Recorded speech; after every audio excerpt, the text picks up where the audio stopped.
in the saddle. Bum-ba-da-bum. Hey, welcome to Roll for Effort. I am here this evening with Grand Dungeon Master Extraordinaire Myth Weaver of Legend, Joseph Sterling. And tonight I am here with the man, the myth, the barrowmaze, the DM Morgul, the master of evil and deception, Jason Scranton. That is me. That is totally me.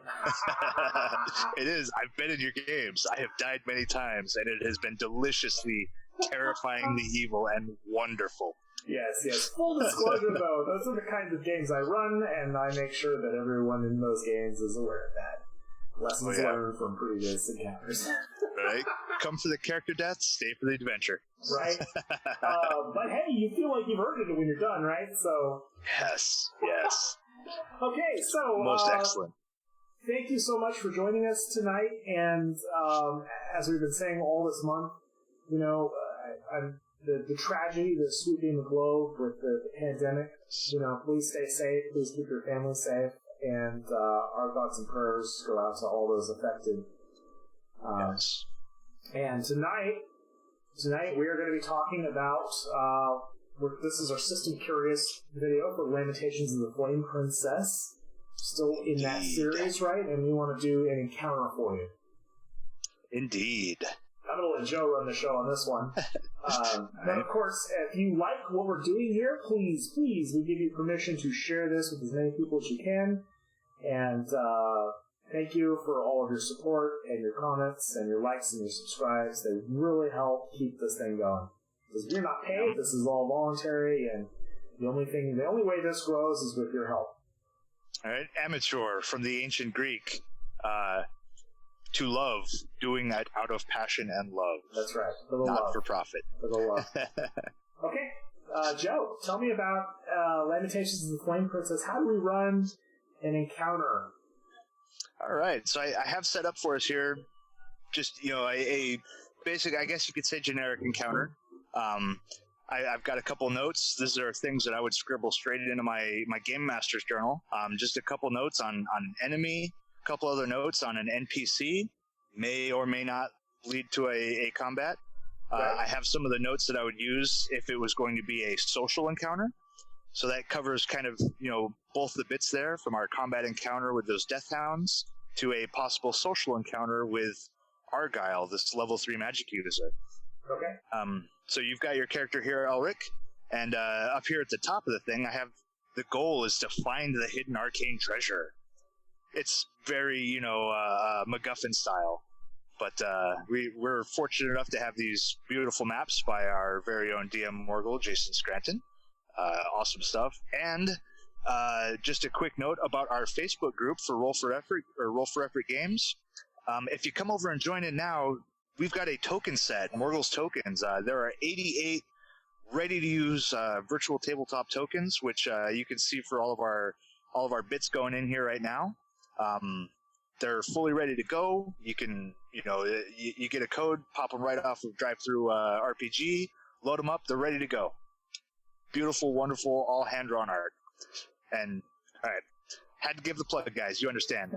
Thanks for being with us. All right, so let's get into this encounter. And they're free. They're free. So, all right, is our gift to everybody in these trying times. Yeah. And speaking of trying, let's try to find this hidden arcane treasure. So Elric has been diving his way through the depths of this ruined castle, and he has come to deep into the underbelly where the sewage and filth and runoff of this castle flows through at the bottom. And as he approaches in on this top walkway, looking down over the spot or over the barren field below, he sees this figure hunched over, reading the runes around this desiccated corpse staked to the stone floor. Awesome. I'm going to try and sneak up on him. I'm in my plate armor, right? But I'm going to try and sneak up on him. Ooh. Right? So sneaking the plate armor, that's a very difficult thing. So you do have your sneak common activity, or the stealth. Yeah. and that's a normal D6 roll, and of course the minimum is a single pip. But with the plate armor, having 2 encumbrance, it is going to be a penalty of at -2 from your pips to a minimum 1. Oh, okay. Ooh. So we play this in reverse, right? So if you're playing it by the book, 1 is actually the exact number you need.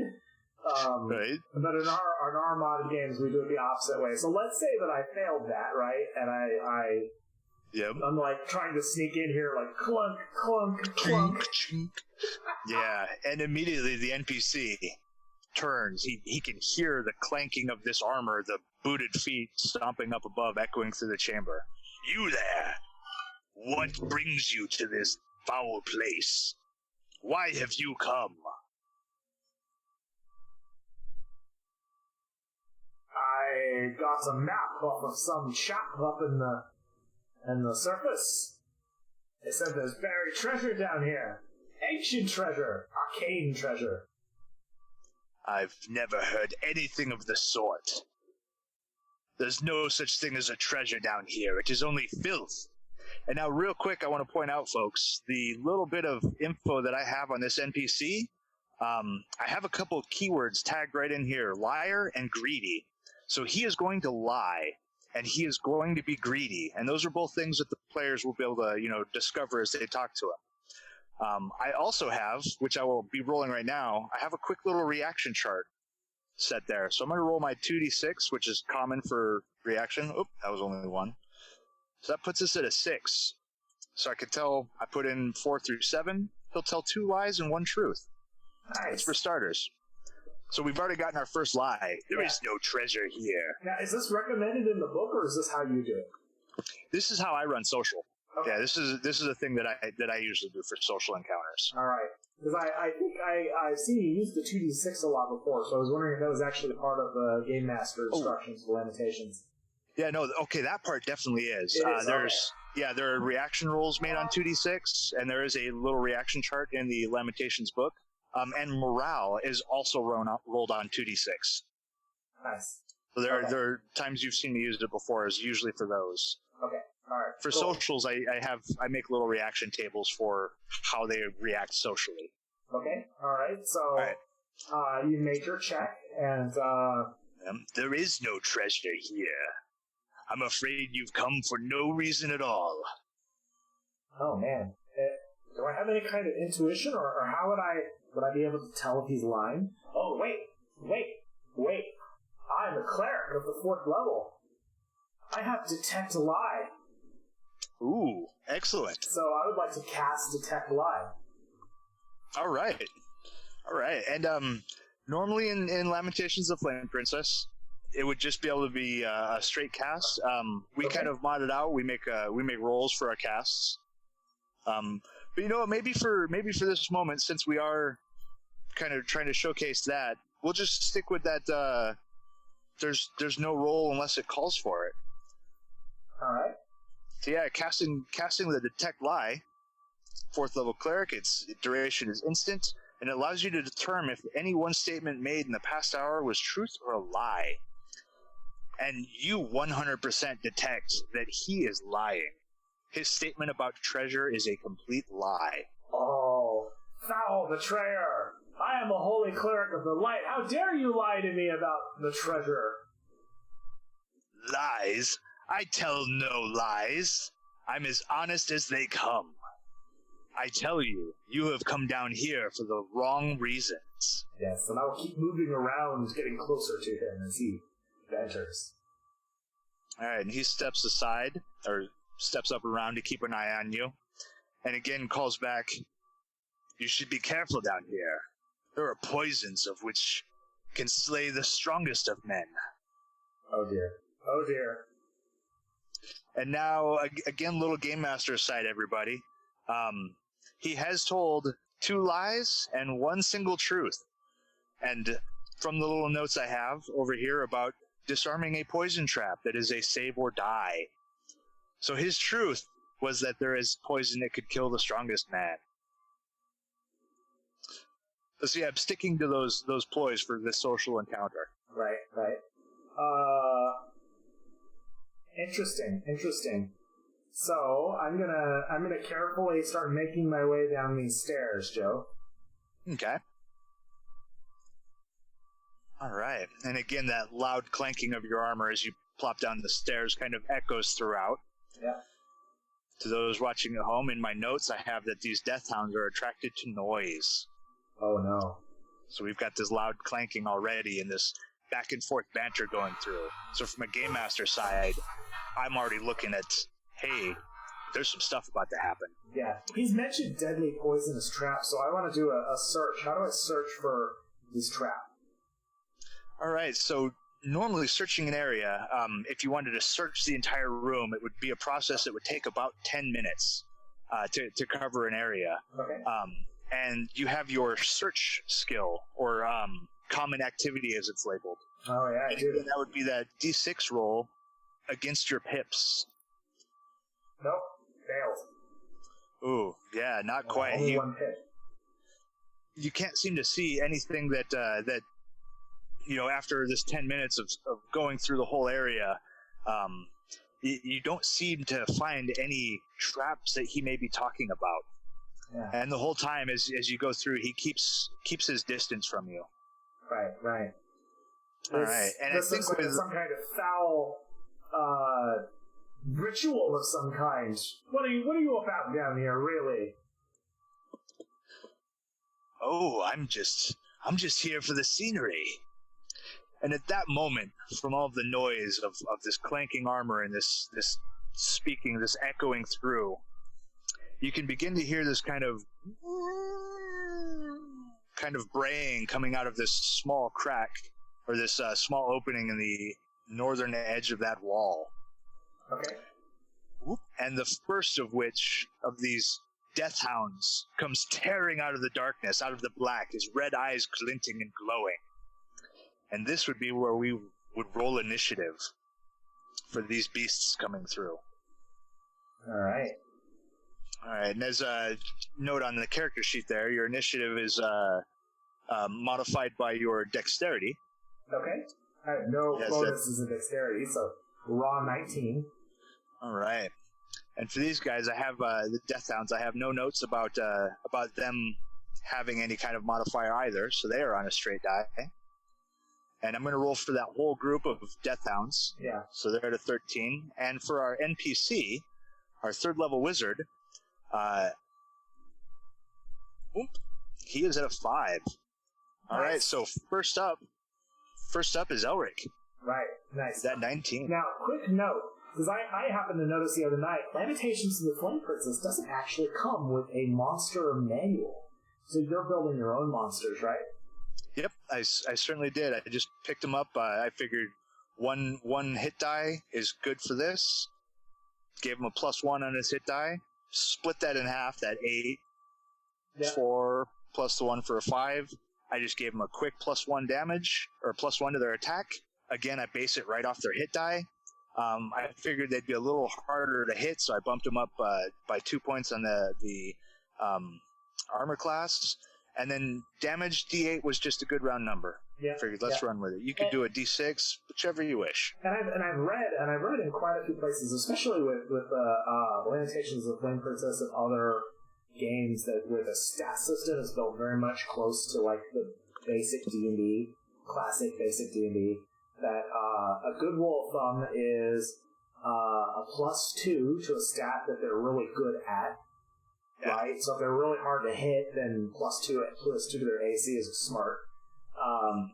And then things that they're not really great at, that are just neutral, you leave alone, and then you can do like negative numbers on things that they're really poor at.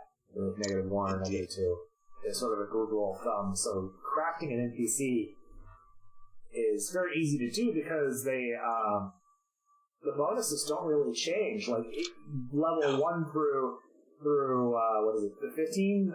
There's no your bonuses to hit and that kind of thing never really change. So it's really easy to keep your unless you're simple. A fighter, bonuses to hit don't change. Yeah, exactly. Fighters are the only, and that's like their schnick, right? That's what makes a fighter special, is that they can start hitting better and better. But everyone else pretty much stays about the same. So it's not a bad idea for your And I think it's a really nice system because it makes it very easy to craft NPCs. I think that's one reason why we didn't even bother with the monster manual, because it's so easy to kind of craft your own monsters and spot with that advice. Right, and for saves, I just do the quick easy. There's fighters. They're one of the only classes in the book that has a 0 level, or one of the few. I think the races also do. But that 0 level experience, unless there's something bigger, they save as a 0 level fighter. Yeah. Wham bam, thank you, man. Dumb, nice, and easy. Yeah. If there was something bigger, I would let them save as that level of a fighter. Yeah. Okay, sorry, I just wanted to throw that in there because I thought that was... Yeah, no, I think perfect. that's a really neat part about Lamentations. Okay, so I ready my sword and my shield as I realize that I'm in a tight spot. And I want to keep control, so I'm actually going to shout at the wizard, "Are these beasts you're doing?" Not mine. As he's making ready to back away, it seems. Right. Then we should work together. Or unless these creatures drag us down. And so I'm going to move this way and sort of put my back to the NPC with my sword and shield facing towards the beast. Ooh, not going for the attack, huh? Clever. Okay. Yeah. I'm readying an attack so that when the beast comes within range, I can take a hit on him. Nice. All right, and this would be a moment, even though it's a combat encounter, I would refer over to the 2 qualities that I gave this guy Argyle, this level 3 magic user. He's a liar and he's greedy. So I think his greed, wanting this treasure, he is actually going to use his move to make this leap across this gap to distance himself from the beasts. Nice. His greed is making it so that he is not going to help unless the situation changes or you have tried to charm or appeal to him with charisma of some sort. Yeah. Awesome. So that's his move. And then it comes to the beasts, the bottom of our initiative. Okay. And this poor thing comes charging right across. And since you held your action, I'm going to go ahead and let you take that before the beast comes chomping in. Okay, alright. So I have a +3 to melee according to the things. I'm going to roll my d20 +3. Oh man, so I don't even get close. Ooh. Yeah, it's exactly. It's too quick and skirts right around your blade as it comes in. And with my +1 attack, I'm going to add that in as it comes to try and take a bite. Oh, but the teeth just glanced off of your armor and cannot seem to get purchase. Yeah. And out of that tunnel, the other 2 come in, but they have just joined, so they actually don't get to go in this round. And we're going to stick right with the initiative we have, so we're going to let it come right back to the top to Elric once more. All right. As it seems there are now 3 of these beasts coming through. Yeah, I'm going to keep it basic here, right? So I'm going to take a defensive measure. I'm going to cast Magic Investment on myself, which I believe will grant myself an additional point of AC per level.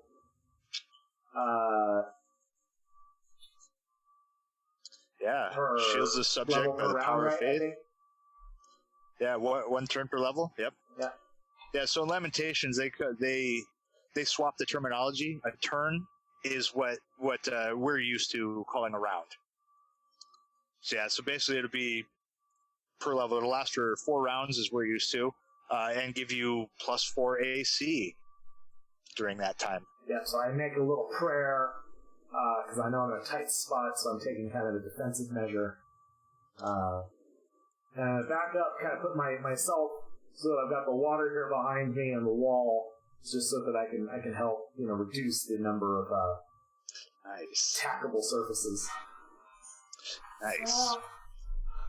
And we'll say back from this area, now that he's feeling a little safer, we'll go ahead and let this NPC just help out a little bit.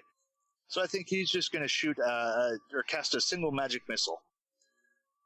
And it does not look like there's any type of roll associated. No save associated. Oh, nope, they do get a save versus magic, it appears. So I think he's going to throw all 3 of them at this target here in the back. Yeah. And saves are kind of brutal in this game. They're kind of hard to make. Yeah. Like, you have like a 20% chance most of the time of making a save. Right.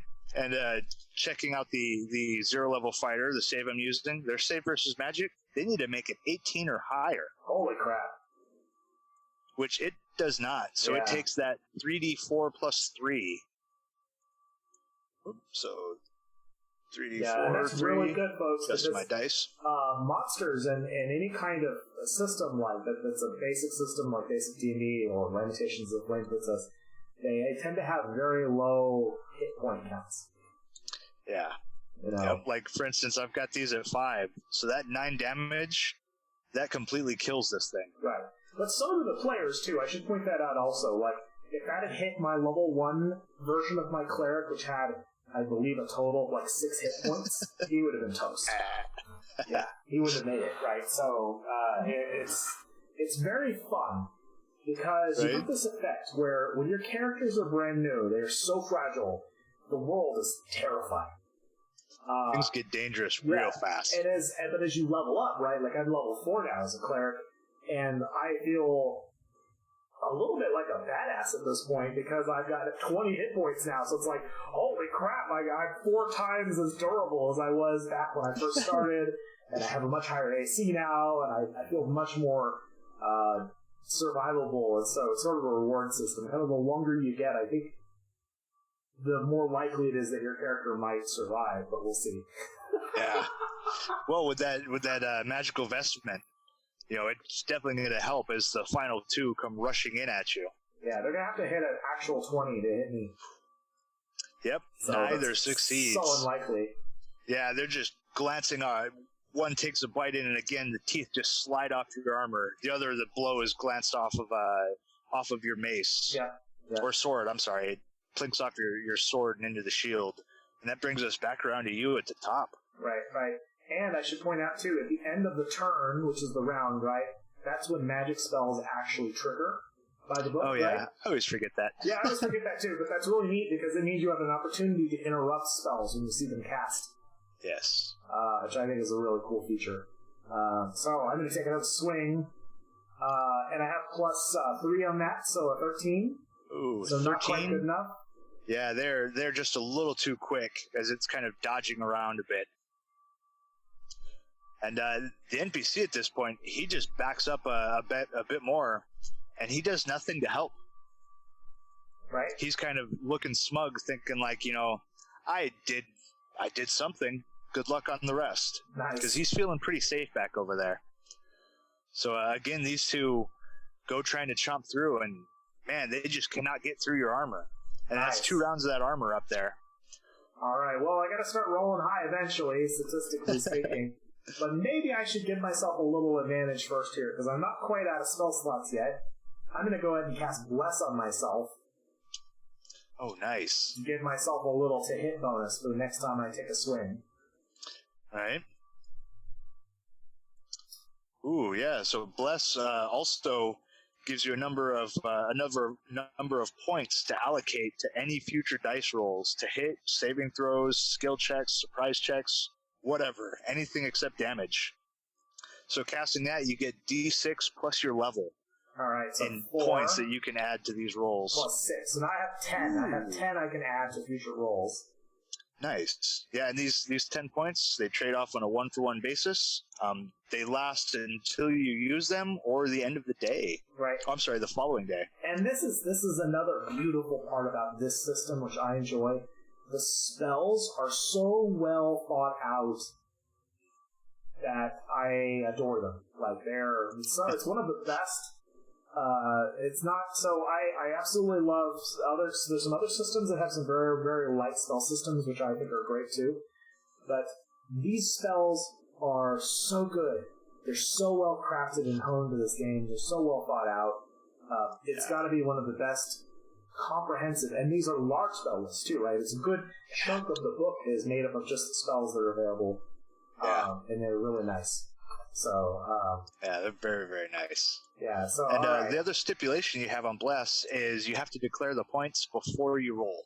Before I roll, right. On where they're going to. So All right. And so the NPC then, he actually ducks into this doorway and kind of out of the frame. It seems, pardon me, it seems he is hoping these things will finish you off so he can come back to whatever he was investigating. I'm on my own. Yep. And again, these death hounds, they just can't seem to get through your armor as you're kind of parrying these blows and catching them off with the shield. Right, but I'm sweating in my armor because I can see they're starting to get closer and closer to beating me in. Yeah, and you can feel that the magic vestment is beginning to wane. As at this point, it's only got this one more round. All right, so I'm going to start chunking in some magic points here. I'm going to add, I don't know, let's say 5. I'm going to add 5, and then half of my blessed points of this next hit attack roll. Nice. Oh, shit! Oof. Now, I would make a ruling. Normally, a flat standard 1 is bad, but with 5 points of this bless put in, I'm going to say that maybe it just dulls the sword a bit, so it'll be at a -1 damage until you can re-hone it. But you keep hold of it, it does not shatter or break like normal. The blessing has helped, at least in this instance. There we go.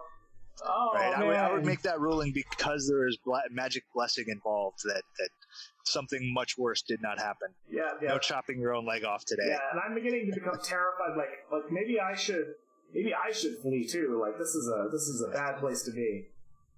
All right, and again they come chomping in, a 19 and a 16. Oh. And this is the last round that you have that armor for. Oh man, so I just barely missed being chopped. Ooh, yeah, because they need to roll much higher than that. Yeah, so, 20, right? They need to hit a 20, so... Right, and that 19, you feel like it almost got purchased, but it slipped off the plating of your leg last minute. Yeah, it might have done me in if I didn't have the vestments for me. And that is back to you. All right, here we go. High roller, I'm going to add another 5 points again. Come on, blessed. Oh, no! Ooh. So is that 10 plus your 3? 13. Yep. Just shy again as it skirts around a bit. All right, I want to take a move this time. I want to try and leap across this chasm. All right. This pit here. All right, and with the armor that you're wearing, I would actually make you roll for this one. Okay. Because of this heavy armor. Got it. It's only about 10 foot deep, this channel down the middle. But make a dex check against, we'll call it a 12, a standard unarmored. Okay. So normally how they would do it is you would roll underneath your stat. But we kind of like doing the D20 plus, the modifier. Well, what about, could I use my strength instead? Could I take it an athletics point of view of trying to leap? To lift myself in this armor?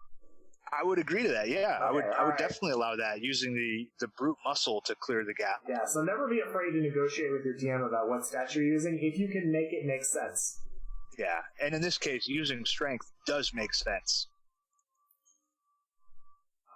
Okay, so I have +2, so 12. Yeah, that's good enough for me. Yeah. Alright, so I'll leap across. All right, and they kind of follow behind, and surprisingly, they seem a little bit timid about crossing this gap. Not 100% sure why. Perhaps it's just the depth. It could be, maybe there's something about them that they don't feel comfortable crossing water. Uh-oh. Something on this side's not very good, huh? Yeah, or potentially that. They seem skittish about crossing.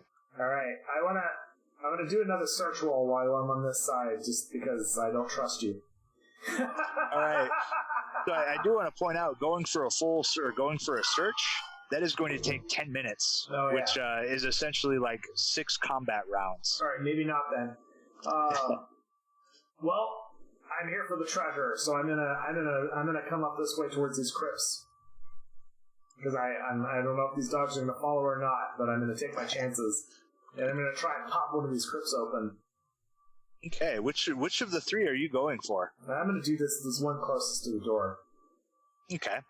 Yeah, so I would call that, because it's the brute force, the open doors common activity you have. It's generally used for feats of strength, popping open locked or barred shut doors or doors that are stuck, I would make a call for this one also. Well, that's great because I have kind of push and slam that open. I have 2 strength, right? So that gives me 3 pips. Yep. Right, so that's like a 50-50 roll 50-50. On a D6. So if I roll high, if I can roll on the high half, we'll have done it. It's just it's so heavy. And again, in regular Lamentations, that would have been a success. They'd go low. We just like the big numbers being the winners. Oh, that's true. Yeah, so we're going backwards. Right, yeah. So you kind of like muscle in, and it just doesn't seem to budge. It seems like the moisture has kind of almost gotten it sealed shut, perhaps from this area. And these 2 things again timidly seem to be following you along this side, braying loudly. Yeah. Again, attracted by noise. All right. Well, I think we're about out of time this evening. But this is a great example. This is what a combat encounter might play out and look like in Lamentations of the Flame Princess. Yeah. Joe, any final thoughts you want to leave us with? Yeah, I guess one little thing that I would have done if you had pushed a little bit more social encounter first. That's the reason I added the note about the Charisma 15. I would use that as like the social armor class, his Charisma, that you would have had to beat. And the way I like to do it with my social things is, if you succeeded on that, I would add your level to my 2d6 reaction roll. I would make another one. So if you had passed, it would be 2d6 plus 4, which would improve those points of getting up to the total honesty or the being helpful and honest. That's awesome. Now, if you had failed that, I would have applied your level as a negative. Although, I guess thinking about that right now, a -4 being the current level would be a lot more difficult. So I guess you can adjust that as you see fit for your table. But I would apply that as a negative, or a negative if that roll was failed, which brings in more of that case of getting that 1 on a 2d6. Right. So that would give an adjustment, an immediate reaction roll, and an adjustment based on whether you passed or failed that Charisma 15 AC in a sense, or that target number. Yeah. And you would have to do that, right? Because that would be the only way to get a 1. Because obviously, if you're rolling 2d6, your minimum is a 2. Exactly. So because there is such a thing as the negative modifiers to those reaction rolls, which are generally based on how the players treat them. I love it. I mean, and again, offering coin, because he is greedy. So if you were offered a bribe or some type of monetary value, wouldn't exactly know that he was greedy to begin with, but it could potentially be figured out during the social encounter. But I would also let that apply a bonus or a positive modifier to that 2d6 reaction roll. Yeah. Because that greed, that's playing to things that he likes or things that he's, tagged as. So I mean, those are generally just how I personally run social encounters, to kind of, bump those up. Things that work with their kind of tags or their key phrases, key words, are things that would go up. Cool. And I included a couple truths or a couple things that he knows that would have come into play with social. Yeah, I'm guessing that if I had opened up the right coffin, I might have had to make a save versus devices right to avoid poisoning or... Yep. Yeah, because Argyle knows the exact location was the middle tomb. And he knows how to disarm the poison trap. Yeah. Oh no, wait, which is in that middle tomb. Save, right? So I would have saved against the actual poison. Yep. And it would have been you make it or you die. You make it or you die. Or I talked the DM into letting me cast my delay poison spell so I can try and find some safety. But anyway, awesome. This has been a great talk. Thank you so much, Joe, for walking us through some Lamentations of the Flame encounter. Magic here. Welcome. As you can see, folks, this is very easy to run, and this beautiful, smooth system works really well. And thank you so much, Joe, for running this, and thank you. Thank you. I'm blanking on his name. Thank you for creating Lamentations of the Flame Princess. Mr. James Raggi. Mr. Raggi, yes. So, all right. Everybody have a great night, and we'll see you next week. Yeah, and if you have any questions, drop them down in the comment section. Yes. Let us know what's going on. If you think I did something wrong, or if you would have made a different call or a different ruling, hey, let us know, man. Type it up in the comments. Yep. Don't forget to like and share. If you play Lamentations of the Flame Princess, please tell us what it is that you like most about the combat system or the encounter system and how the game plays. Yeah. All right. Indeed. Have a great Thanks night. much, guys. Bye. Bye, bye, bye. Button. Who's got the button?